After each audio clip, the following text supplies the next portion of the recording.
m'appelle Mario Mercier, je suis auteur, réalisateur, écrivain et peintre. J'ai fait l'école du cinéma. J'étais sorti dans les premiers dans le cinéma français dirigé par Charles Faure. Donc il y avait des sessions, j'ai appris le découpage, la mise en place, toute l'écriture filmique qui pouvait m'intéresser avec des exemples de cinémathèque, tout ça. Et puis j'ai fait 3 films, dont Les Dieux en colère, que j'ai fait mètre par mètre avec mon argent de poche. Et ce qui est intéressant, c'est que, bon, il y a des maladresses de son et tout, qui ne sont pas toujours adaptées, mais ce sont, en dehors de quelques acteurs, ce sont les paysans de 3 villages qui ont joué bénévolement, et ça donne une sorte de climat de reportage.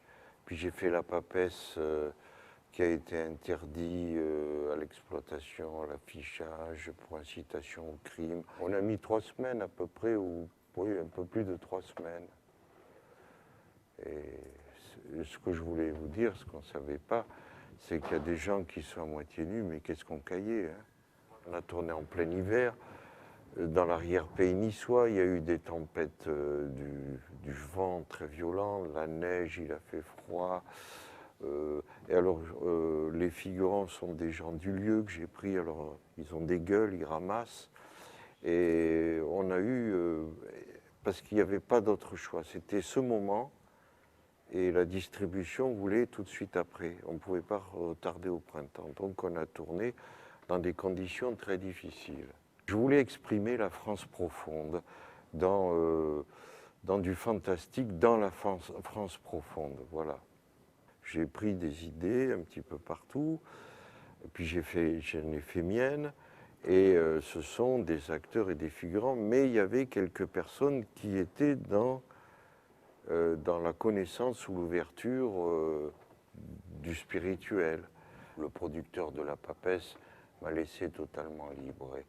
C'était un homme d'une grande valeur humaine qui a disparu, qui n'a pas oublié de mourir comme beaucoup de gens, comme la plupart des gens. Il a été retiré de l'affiche, et je crois que c'est la bonne Françoise Giroud et Michel Guy, je sais pas, enfin les ministres de la Culture à l'époque, qui l'ont interdit à l'exploitation, interdit à la publicité, interdit à l'affichage, et en plus de ça, ils l'ont Xé, alors que ce n'était pas un film porno. Les films porno, ils sont Xé. Bon, moi, j'ai rien contre le porno, mais ils l'ont Xé.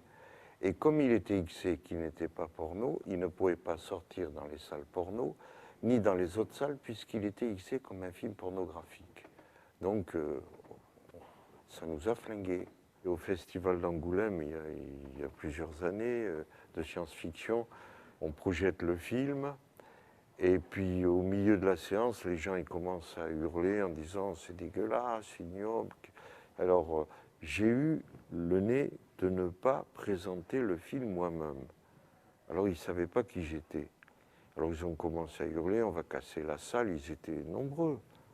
Et il y en a un qui me dit, qui m'a vu porter les pellicules à la salle de projection, il me dit « c'est toi Mario Mercier ?» Je dis « non, non, moi je suis l'assistant du projectionniste, mais il est sorti. » Ah ouais, alors ils sont tous sortis dehors, ça a débourré la salle, au grand soulagement du directeur, ils sont rués dehors, « oui Mario Mercier !»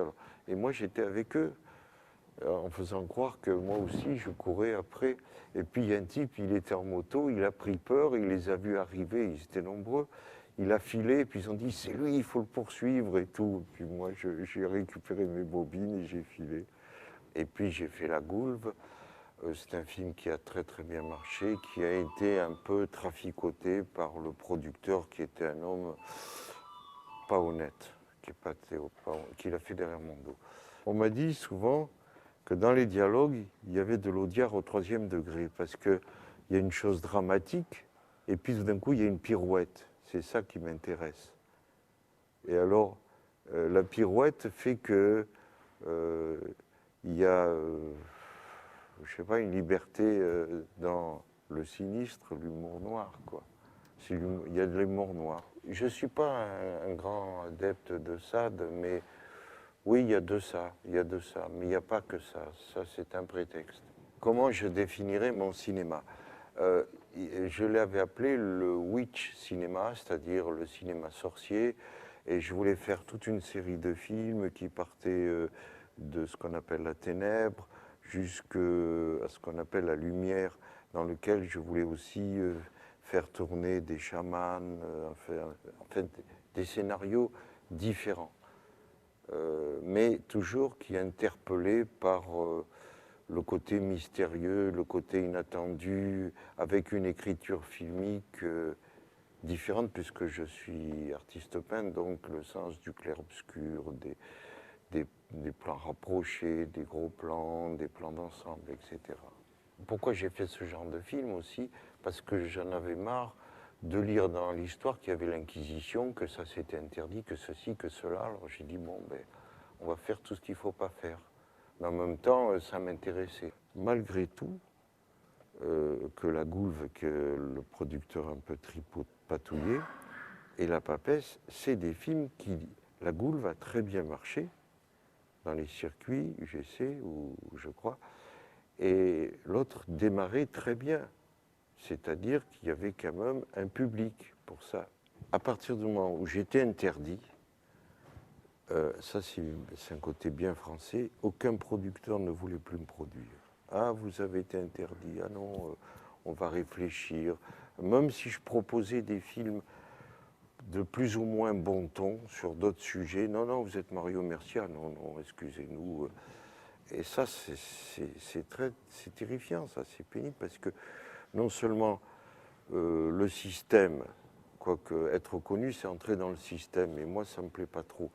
Le système ne vous reconnaît pas, bon, tant mieux d'un côté, mais ceux qui prennent des risques, parce que quand on est éditeur-producteur, on prend toujours des risques, vous rejettent parce que vous étiez hors système, et en même temps, ils voudraient que vous soyez dans le système tout ayant une teinture hors système pour faire de l'argent, ce qui est normal, c'est des marchands.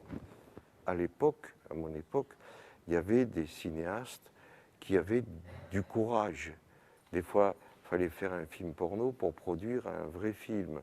Mais il y avait, je ne sais plus comment s'appelle celui qui a fait Le Sourire vertical, que j'ai connu, mais des cinéastes qui avaient du courage, qui sortaient dans des petits circuits, qui étaient écrasés par les grosses productions. Et donc, c'était une époque de réaction courageuse, après mai 68. J'ai un côté provocateur. Je ne sais pas, s'ils disent il ne faut pas faire ci, moi je le fais. C'est ma nature. Mais ça se paye cher. Mais tant pis, on se marre. Il faut toujours prendre ça avec humour, même si on en prend plein la gueule. Et ça mérite une deuxième vision, rappelez-moi, hein. Moi, ce qui me touche beaucoup, c'est que dans cet étrange festival, où des gens comme vous et d'autres prennent la liberté et le risque de me réhabiliter. Et ça me touche beaucoup et je vous en remercie.